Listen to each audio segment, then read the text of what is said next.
Bonjour à toutes et à tous. Tout d'abord, veuillez nous excuser, comme vous avez pu le constater, la dernière fois on a eu quelques soucis techniques. Mais nous voilà aujourd'hui pour cette nouvelle info en live. J'ai le plaisir d'accueillir Charlotte Victoire et Muriel Roger du cabinet 3E Account Bonjour. qui ont bien voulu répondre à notre invitation. Bonjour.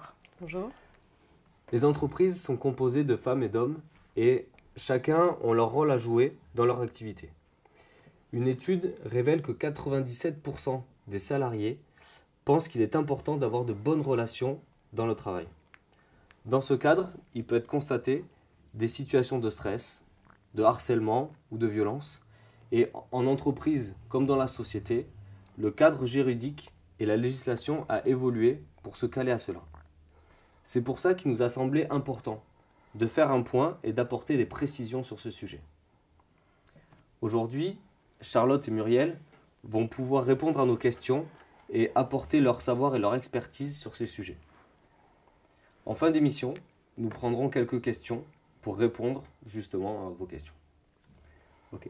Charlotte, Muriel, si vous voulez bien, on va rentrer dans le vif du sujet. Très bien. Mais avant de commencer, et pour savoir vraiment de quoi on parle, est-ce qu'il serait possible de faire un récap sur les différents types de harcèlement ou autres actes de même nature? Alors, oui, c'est un petit peu la difficulté qu'on rencontre quand on parle de harcèlement moral, c'est de bien identifier ses contours parce que ça peut revêtir des situations extrêmement variables. On peut s'appuyer notamment sur les textes juridiques pour donner un petit peu les contours du harcèlement, mais qui sont eux-mêmes très vagues en ce qui concerne la définition. Il faut savoir que c'est assez tardivement que c'est rentré dans les textes et dans le Code du travail, puisque c'est en 2002, via un amendement à la loi de modernisation, que le concept de harcèlement moral est rentré dans le droit français. Auparavant, c'était un concept psychologique amené par Marie-France Hiroyan dans un livre qui a popularisé, on va dire, la notion de harcèlement moral. Et puis, de ce concept psychologique, on est enfin rentré en 2002 sur un concept de droit. Encore une fois, les textes juridiques qui donnent les contours du harcèlement moral, ils restent assez vagues et c'est une jurisprudence essentiellement qui vient définir ces contours et qui se renforce peu à peu au fil du temps. On va retenir 3 conditions, 3 critères pour délimiter le harcèlement moral. Il faut qu'il y ait la répétition des faits. Sans répétition des faits, on ne parle pas de harcèlement moral, même pour des faits graves, on va parler d'autres types de violences. Et puis, il n'y a pas de notion de temps, c'est-à-dire que le harcèlement moral, il peut se dérouler dans un temps très court ou dans un temps très long, mais c'est important qu'il y ait cette notion de répétition des faits. La deuxième condition pour parler de harcèlement moral, c'est qu'il faut qu'il y ait au travail, il faut qu'il y ait une dégradation des conditions de travail et qu'elle ait pour effet ou pour objet de porter atteinte au droit, à la dignité, à la santé physique et mentale ou de compromettre l'avenir professionnel du salarié qui est victime de harcèlement moral. La difficulté va être un petit peu de démontrer que la détérioration des conditions de travail est bien en lien avec les effets sur la personne. Donc, c'est l'état de santé du salarié et les conditions de travail qui vont être l'élément le plus difficile à démontrer. Sur les effets que ça peut avoir sur les personnes, on va distinguer plusieurs catégories d'effets, même si, encore une fois, ça peut être des situations très singulières et très variables dans chaque entreprise et pour chaque personne exposée. Mais on va avoir une première catégorie, si on peut dire, c'est la mise à l'écart ou la mise au placard, qu'on connaît un petit peu, dont on a déjà parlé. Ça se caractérise comment? C'est l'isolement de la personne, on le change de bureau, on lui retire les moyens d'exercer son activité professionnelle, on ne lui donne plus de travail, on ne l'invite plus aux réunions ou au temps de convivialité avec les collègues. Ça, c'est un premier type de harcèlement qu'on peut observer. Le climat relationnel dégradé, donc ça peut être des faits collectifs ou des faits individuels, des propos déplacés, injurieux, agressifs, humiliants, infantilisants. Ça peut être des faits dont l'auteur est le supérieur hiérarchique, mais ça peut être aussi des collègues de travail. Et puis des insultes, évidemment, des remarques grossières, des comportements brutaux, etc. etc.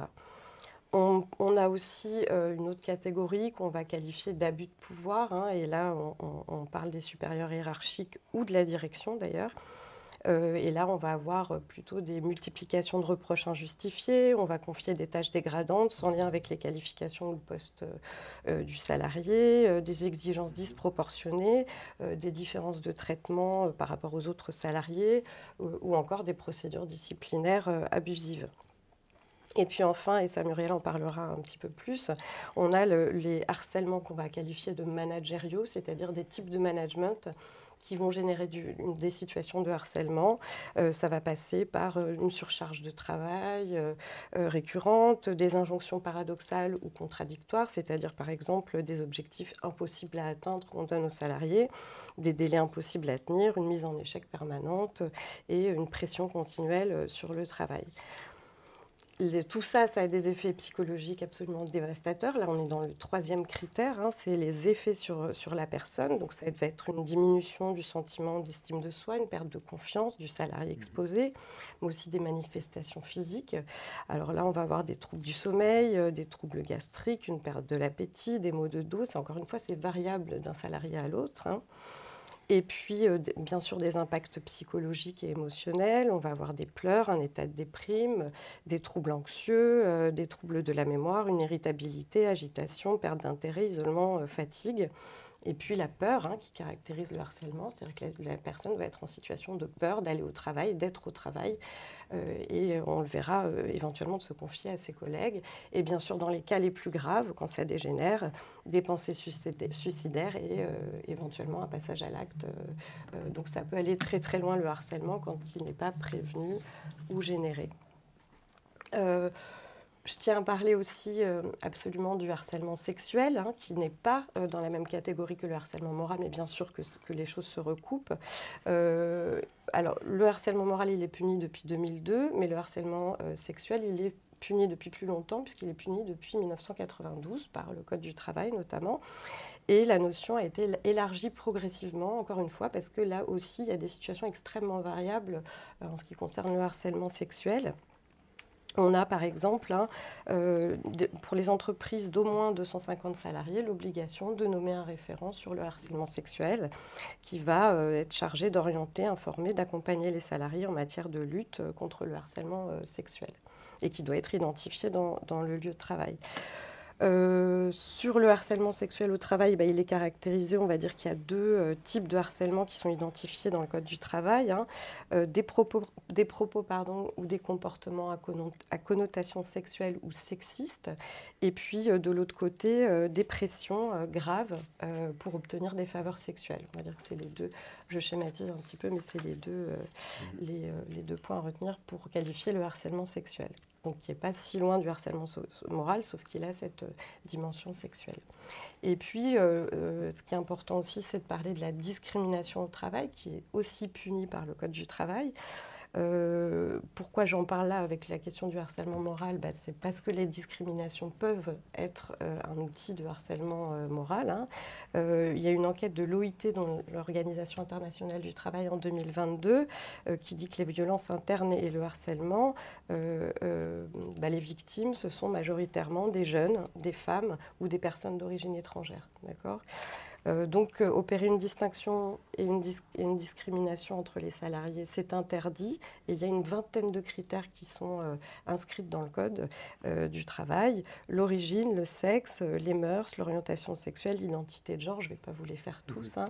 Mais il y a aussi les opinions politiques, puisqu'on est ici les activités syndicales, par exemple, l'apparence physique, le nom de famille, et depuis 2022, la qualité de lanceur d'alerte. Donc, on n'a pas le droit de discriminer quelqu'un au travail à partir de ces critères.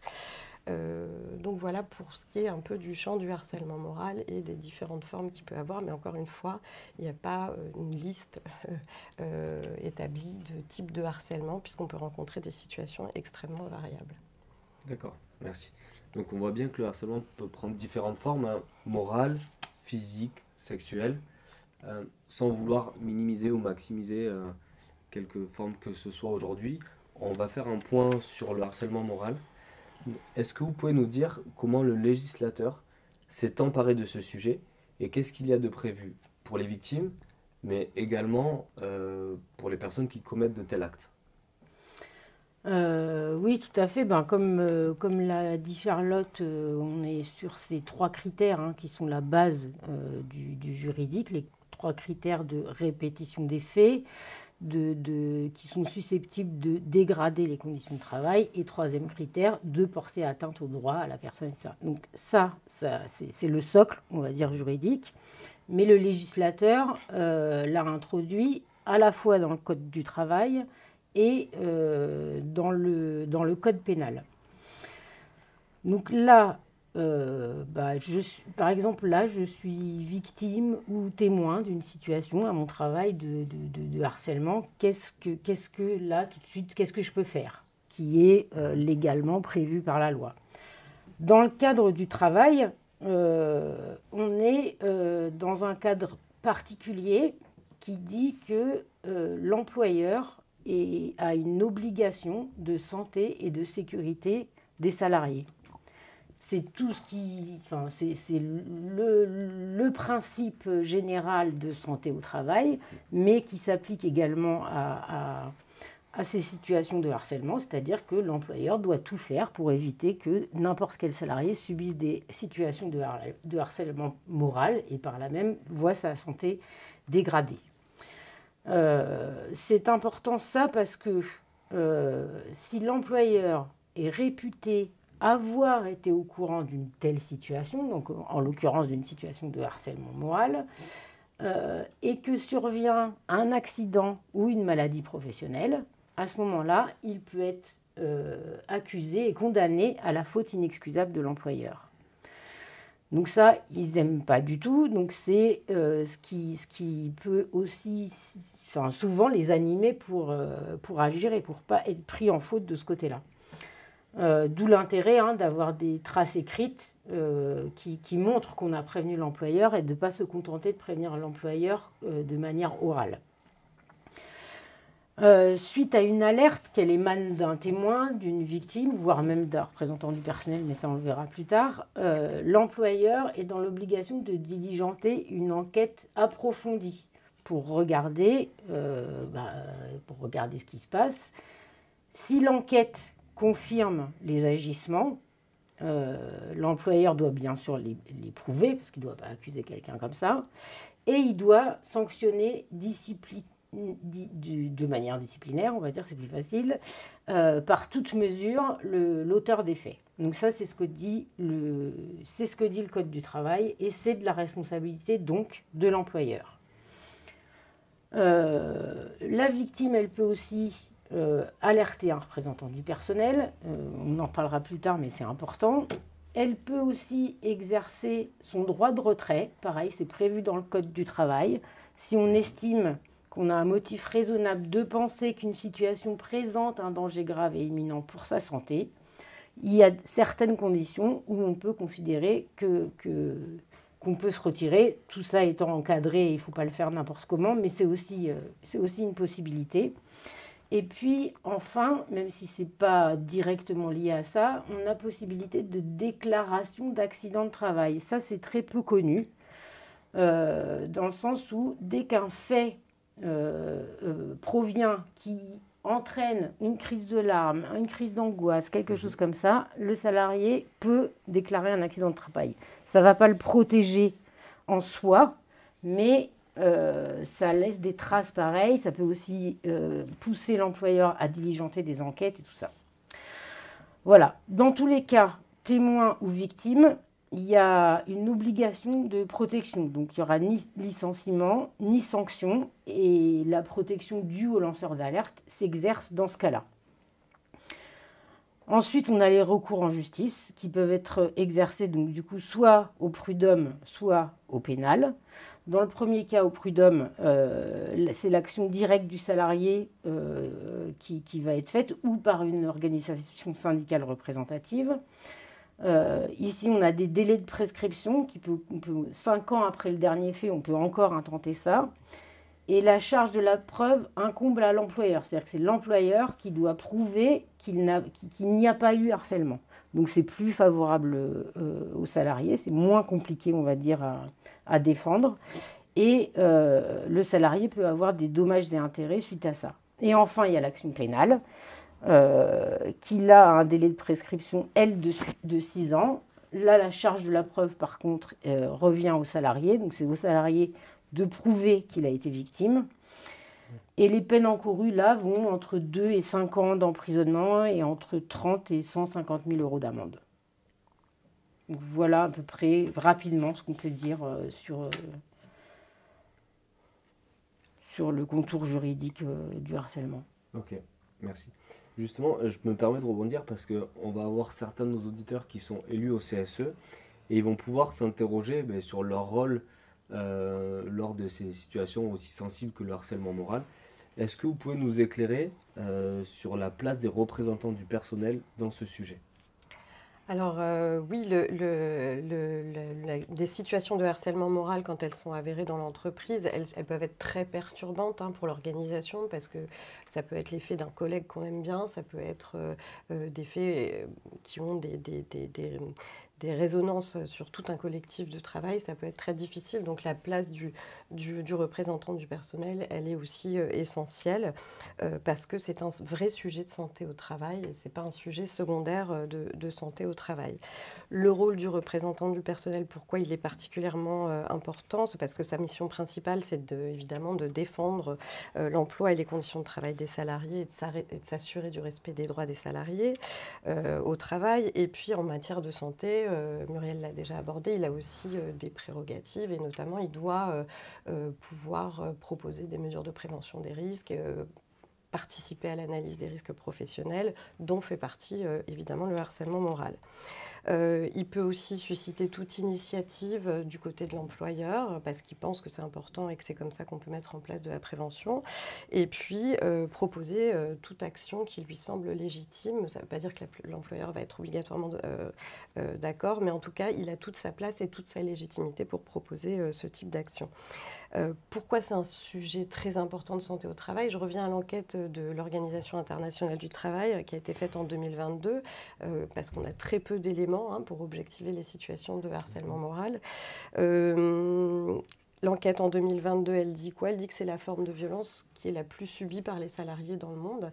Ça touche une personne sur 5 dans le monde et une personne sur 4 en Europe. Donc c'est une personne sur 4 en Europe déclare avoir vécu des situations de violence et de harcèlement psychologique, c'est comme ça que c'est appelé dans l'enquête.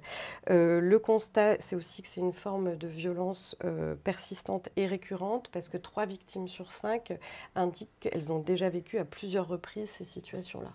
Ce qui rend les choses d'autant plus inquiétantes. Pourquoi les représentants du personnel et les élus, ils ont aussi leur place? C'est que c'est très difficile d'en parler pour les victimes. L'enquête révèle que plus de la moitié, donc 50% des victimes qui osent en parler, donc ça fait la moitié qui n'osent pas en parler, qu'elles trouvent peu ou pas de soutien et de compréhension autour d'elles. Ça peut être humiliant de vivre une situation de harcèlement, ça peut être très difficile d'en parler. Et l'enquête montre que les victimes, elles vont plutôt, si elles en parlent, dans les 50% qui en parler à des proches que dans le travail. Et pourquoi elles ne vont pas en parler dans le travail? C'est parce que les dispositifs de signalement du harcèlement, les dispositifs qui sont mis en place ne sont pas clairs ou pas connus par les victimes, qu'elles craignent pour sa réputation. Encore une fois, ça peut avoir un effet dégradant. Et puis, elles peuvent aussi éprouver un sentiment de culpabilité de se retrouver dans cette situation, alors que ses collègues ne sont pas dans cette situation. Ça peut être très difficile à vivre. Du coup, le représentant du personnel, lui, il a une place d'observateur privilégiée quand les choses ne sont pas dites. Il est dans les usines, il est dans les zones de production, il est dans les bureaux. Et puis, il peut être amené à faire des visites ou des enquêtes au sein de l'entreprise et se rendre compte ou comprendre qu'il y a des situations de harcèlement à l'œuvre, puisqu'il défend le droit des salariés, c'est aussi un interlocuteur de confiance. Et puis, il a la légitimité aussi de signaler les situations à l'employeur. Je souligne quand même que ça peut être aussi un rôle difficile parce que dans le cadre des enquêtes que Muriel a évoquées, il est là pour évidemment protéger la victime, s'assurer qu'elle est bien protégée, que la situation de harcèlement cesse, mais aussi il peut être amené à s'assurer que l'enquête soit équitable pour l'auteur des faits, qui peut être aussi un salarié exposé. Donc voilà, je note aussi que pour les représentants du personnel, il a cette prérogative du droit d'alerte. Alors il y a plusieurs types d'alertes. On connaît bien peut-être l'alerte pour danger grave et imminent, mais il y a aussi un droit d'alerte qui est un peu moins connu, qui est celui de l'alerte d'atteinte aux droits des personnes. Et lorsqu'un élu se voit confier des agissements de harcèlement par la victime ou un salarié témoin, ce n'est pas forcément la victime, en fonction de la gravité des faits et de l'urgence à agir, il a le droit, il est en légitimité d'user de son droit d'alerte qui va obliger l'employeur à agir. Voilà. Si je devais donner quelques conseils par rapport aux situations de harcèlement aux élus, c'est de soutenir la victime dans la prise de conscience du harcèlement. Encore une fois, ce n'est pas simple de se rendre compte qu'on est en situation de harcèlement moral. Il n'est pas normal de souffrir ou pleurer au travail. Un salarié n'a pas à souffrir et pleurer au travail. D'engager la victime à aller consulter son médecin traitant et de faire constater la dégradation de son état de santé, de recueillir des preuves, de l'aider à recueillir des preuves qui peuvent être des témoignages, des SMS, des mails reçus avec des propos inappropriés, et puis dénoncer le harcèlement par écrit en notant les faits, puisqu'encore une fois, il faut qu'il y ait répétition. Un seul fait ne peut pas constituer une situation de harcèlement.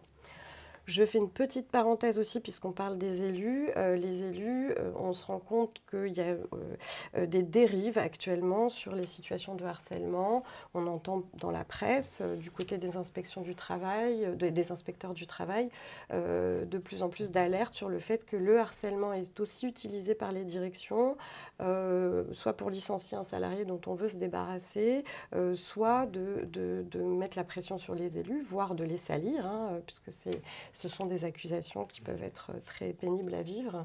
Et on a des situations où les directions dénoncent des faits de harcèlement moral sur des représentants syndicaux, sous prétexte que dans le cadre du dialogue social, il y aurait eu des pressions qui mettent en souffrance l'encadrement. Donc il faut faire aussi très attention à ça.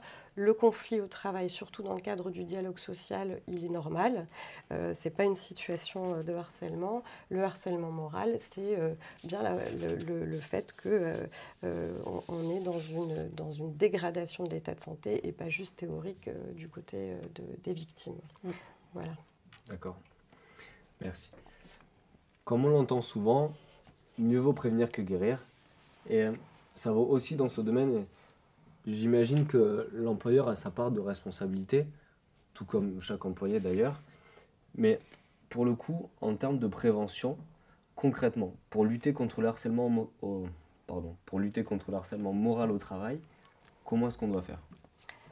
Alors, il n'y a pas de recette magique, mais il y a quand même des choses importantes à noter. Alors effectivement, dans une entreprise, tout le monde doit porter la prévention du harcèlement moral. Tout le monde est concerné et tout le monde doit être impliqué dans cette prévention. Mais c'est bien à l'employeur qu'incombe la responsabilité de prévenir les situations de harcèlement et d'agir en cas de situation de harcèlement. C'est sa responsabilité sur le plan légal. Donc, pour le Code du travail, il indique, Muriel en a parlé, une obligation générale de protection des salariés, une obligation de prévention des risques professionnels, physiques et mentaux, une obligation de prévention spécifique sur la question du harcèlement moral. Il doit informer les salariés de la législation en vigueur et prendre des mesures pour faciliter le repérage des situations de harcèlement moral. Et puis, bien sûr, il doit réagir immédiatement et c'est lui qui doit tout mettre en œuvre pour protéger les victimes et faire cesser la situation de harcèlement. Quand on va du côté des organismes qui font consensus sur la question des préventions des risques professionnels, comme l'INRS par exemple, ce qui est préconisé, c'est d'intégrer la démarche de prévention du harcèlement moral à la démarche de prévention des risques psychosociaux. Cette démarche, elle demande des préalables absolument indispensables. C'est d'un côté l'implication de la direction, de l'encadrement, des ressources humaines et des représentants des salariés. Il ne faut pas oublier les représentants des salariés qui doivent être impliqués dans cette démarche. Elle doit agir sur toutes les dimensions de l'organisation. C'est pour ça que l'intégrer à la prévention des risques psychosociaux, c'est intéressant parce que ça oblige à aller regarder de tous les côtés de l'organisation et notamment la question centrale des relations sociales au travail qui touche particulièrement la question du harcèlement moral, enfin les risques de harcèlement moral. pour rappel, hein, les risques psychosociaux, je vais un petit peu vite, mais il y a 6 familles de facteurs de risque et on a d'un côté l'intensité et le temps de travail, la complexité du travail.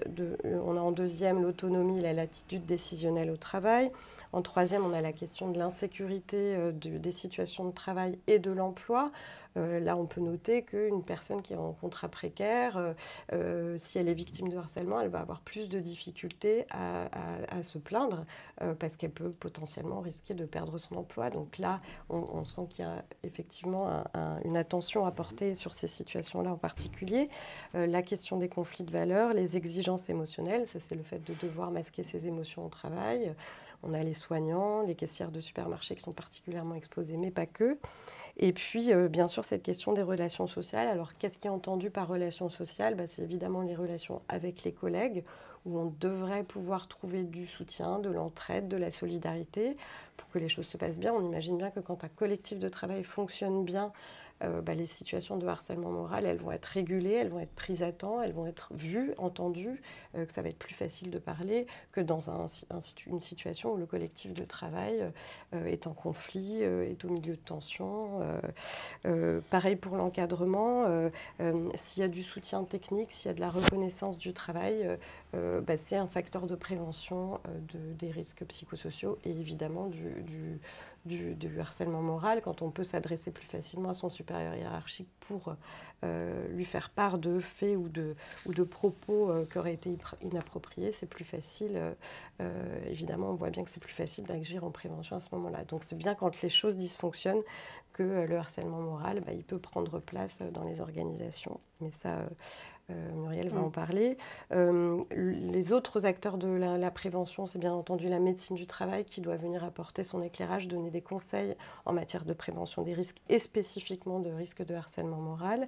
Et puis l'inspecteur du travail, on le sait moins, il a un rôle répressif, mais il a aussi un rôle potentiellement préventif puisqu'il peut mener des enquêtes au sein de l'entreprise de manière libre et qui peuvent permettre d'appréhender des questions de harcèlement moral. Je vais rapidement sur des recommandations. Alors, chaque entreprise doit avoir son propre système de prévention adapté à sa situation, à son activité. Mais si on doit lister des mesures de prévention qui peuvent être un petit peu transverses à toutes les entreprises, c'est la mise en place d'une commission paritaire qui associe évidemment les élus sur la prévention des RPS et du harcèlement, définir et suivre les mesures de prévention qui sont là dans le cadre de cette commission, par exemple, former les managers, les élus pour identifier les facteurs de risque, mettre en place des circuits d'alerte qui soient bien identifiés, on l'a dit, c'est difficile de signaler une situation de harcèlement, donc mettre en place un circuit et en faire l'information auprès des salariés, c'est très important. Être vigilant sur les contextes de tension dans l'entreprise, c'est là qu'apparaissent de toute façon les violences internes, le harcèlement moral étant une forme de violence interne dans l'entreprise. Favoriser un environnement évidemment de travail propice aux échanges respectueux en favorisant l'expression des salariés la plus libre possible, des modalités de régulation, qu'elles soient informelles ou formalisées au sein de l'entreprise, et puis pourquoi pas des réflexions sur les rapports sociaux au travail. Voilà ce qu'on peut dire sur la prévention des risques de harcèlement. D'accord, merci. On sait maintenant que le harcèlement peut prendre des formes diverses et variées, que tout le monde peut être touché, que les auteurs de ces faits, on l'a vu aussi, peuvent être variés. Mais est-ce que l'organisation du travail peut être un élément générant de harcèlement et est-ce que la productivité elle-même peut être reconnue coupable de faits de harcèlement ? Alors, l'organisation du travail et le harcèlement, finalement, Charlotte vient d'en parler un petit peu, on voit tout le terreau qui peut exister dans l'organisation du travail et qui favorise tout un tas de situations de harcèlement moral. Ceci étant, le harcèlement institutionnel a été reconnu juridiquement dans le cas de France Télécom. On connaît tous cette situation des suicides en masse qu'il y a eu en 2008 à France Télécom et en 2019 la justice a reconnu un cas de harcèlement institutionnel dans ce cas-là. Donc ça fait bouger, la loi évolue avec ses jurisprudences. Et actuellement, la jurisprudence, elle en reconnaît 3 de ces formes de harcèlement institutionnel. Elle reconnaît des pratiques managériales délibérées impliquant la désorganisation du lien social, c'est-à-dire qui touche tout un collectif ou l'ensemble du personnel, qui portent atteinte à la dignité et qui ont pour effet de dégrader les conditions de travail. On va retrouver là le management par le stress, par la peur, par exemple.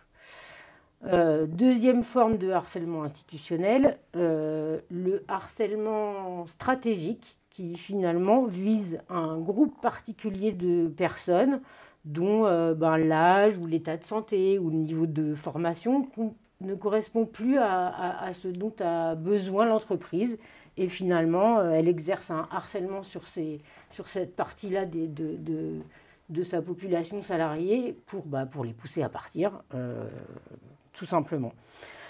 Donc là, dans ces 2 cas de forme de harcèlement institutionnel, on voit qu'il y a des choses délibérées, mises en place de façon également stratégique, mais une 3e forme peut se retrouver dans les méthodes de management sans qu'il y ait forcément une intentionnalité.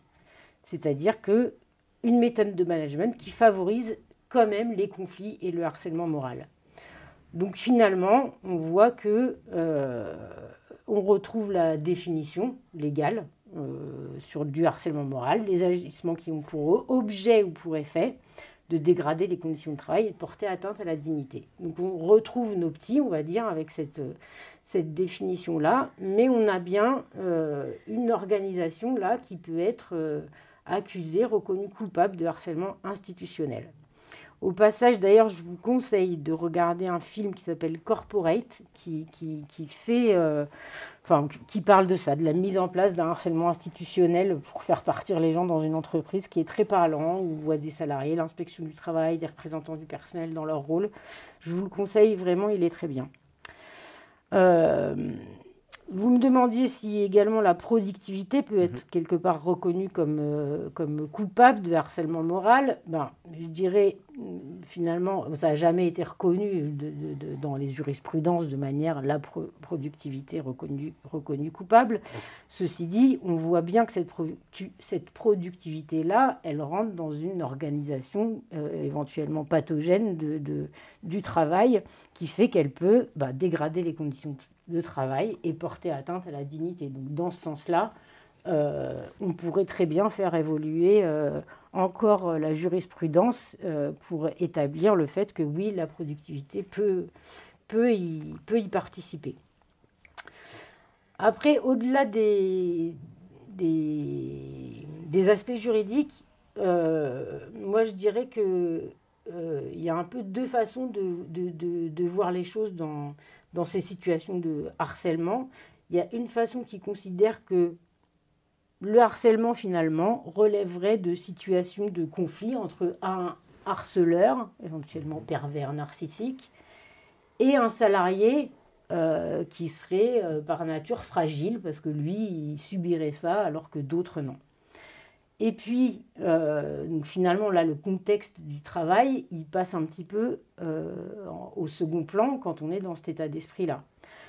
Une autre façon de voir les choses, c'est de considérer que la multiplication des situations de harcèlement au travail, comme on le voit ces dernières années, est finalement plutôt un symptôme des organisations de travail pathogènes, avec une individualisation, une dislocation des collectifs de travail, un manque de coopération, etc. Évidemment, les employeurs, ils ont plutôt intérêt, pour se dégager de leurs responsabilités, à voir le harcèlement moral comme un problème de relation interpersonnelle entre 2 personnes qu'il suffirait de régler, et puis on ne toucherait pas à l'organisation du travail autour et tout irait bien. Donc, tout ça pour dire que quand on voit des situations, qu'on est témoin ou qu'on est victime de situations, ou quand on est élu et qu'on nous parle de situations de harcèlement moral, c'est quand même très important d'aller regarder le collectif de travail, dans quel état il est, dans quel état est l'organisation du travail. Est-ce que justement il y a une productivité pas possible, avec un contrôle pas possible exercé par la direction, où on pourrait finalement reconnaître des sortes de management vraiment problématiques qui engendrent du harcèlement moral. Et finalement, on se place dans un cadre de santé au travail qui est attaqué par l'organisation du travail. On en revient aux risques psychosociaux de façon plus générale et on peut appréhender du coup des situations de manière plus collective. Ça peut être un poids plus important. Voilà. D'accord. Merci beaucoup pour ces éléments. Maintenant, Muriel, Charlotte, si vous voulez bien, on va prendre des questions que les auditeurs nous ont envoyées. Alors, dans nos entreprises, très peu de harceleurs se retrouvent en disciplinaire. Ils sont, au pire, mutés avec un poste où ils, elles, risquent de moins porter préjudice. Les syndicats peuvent-ils agir sur cela, voire aller en justice pour les cas les plus graves? Alors, oui, les syndicats, les organisations syndicales ou les élus du personnel peuvent avoir une action. Déjà, représentant du personnel ou pas, on peut toujours recourir à l'inspection du travail, dans le sens où si l'employeur a été effectivement prévenu d'une telle situation de harcèlement, mais qu'il n'a pas mis en place les mesures nécessaires, donc qu'il s'est contenté de déplacer une personne, ça veut dire que il n'a pas mis de sanctions comme la loi l'y oblige. Donc dans ce cas-là, on interpelle l'inspection du travail comme conseil et puis pour forcer l'employeur pour faire pression en tout cas sur l'employeur pour qu'il agisse dans ses prérogatives. Après, ceci étant, le syndicat, pour aller en justice, il peut y aller finalement qu'au nom de la victime si elle en est d'accord. Donc que ce soit au prud'homme ou que ce soit en partie civile au pénal, c'est dans ce cas-là que ça se précise. Après, on a aussi la faute inexcusable de l'employeur, mais là, il faut qu'il y ait eu un accident, etc., où on peut, donc, comme je le disais tout à l'heure, aller en justice pour rendre l'employeur responsable de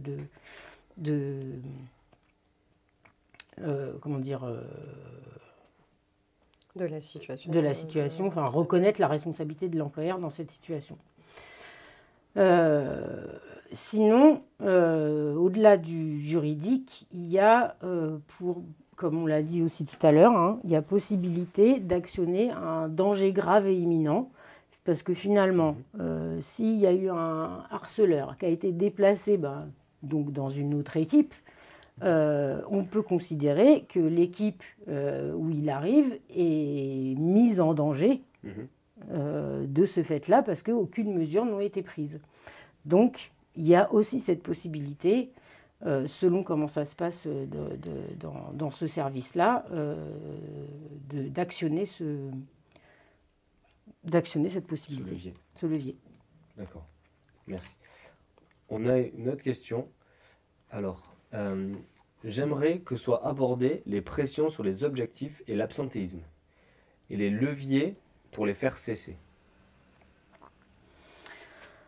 Donc les pressions sur les pressions sur les objectifs donc, de productivité, les pressions sur l'absentéisme, finalement peuvent être du ressort du harcèlement institutionnel aussi. Donc on peut jouer ce levier-là comme on en parlait tout à l'heure, en jouant un rôle d'alerte. Franchement, le conseil, c'est aller voir un représentant du personnel, aller voir vos représentants du personnel dans ces cas-là, qui peuvent, eux, jouer leur rôle d'alerte, qui peuvent aussi également émettre ce qu'on appelle un risque grave pour la santé des salariés, qui donne droit à une expertise. Donc, nous, par exemple, c'est notre métier, mais qui donne droit à réaliser expertise pour comprendre les causes de situations de souffrance ainsi avérées. c'est par ailleurs des pièces juridiques qui peuvent vraiment compter, ces expertises-là. Voilà, on peut aussi conseiller de recueillir des données sur ces pressions d'objectifs, d'absentéisme, etc. Recueillir des données, l'employeur doit donner ces éléments-là aux élus du personnel. Ce sont des signaux de souffrance au travail. Donc, ils peuvent révéler et faire partie du fait de contribuer à pouvoir déclarer une alerte pour danger grave et imminent ou un risque grave. Voilà. D'accord. Merci. Muriel, Charlotte, je vous remercie d'avoir participé à cette info en live et surtout d'avoir amené des éclairages sur ces sujets. En espérant que ça ait pu être clarifié des points, même si ça reste encore une fois très large et que ça continue d'être précisé par les jurisprudences. Merci. On voit bien qu'on a tous un rôle à jouer dans ce domaine-là, dans ce sujet qui est assez délicat. Si vous voulez plus d'informations, on vous mettra en lien un QR code pour avoir accès à un article détaillé du cabinet 3E. Et de notre côté, FO Énergie, en 2025, on va faire une formation ciblée harcèlement RPS de 2 jours pour pouvoir amener plus d'informations et que vous soyez armés et avoir des leviers pour pouvoir répondre à ces situations. Merci à toutes et à tous d'avoir suivi cette info en live. C'était un plaisir d'être avec vous aujourd'hui. Et du coup, je vous dis à bientôt pour une prochaine émission. Merci Maxime. Merci, au revoir. Merci. Au revoir.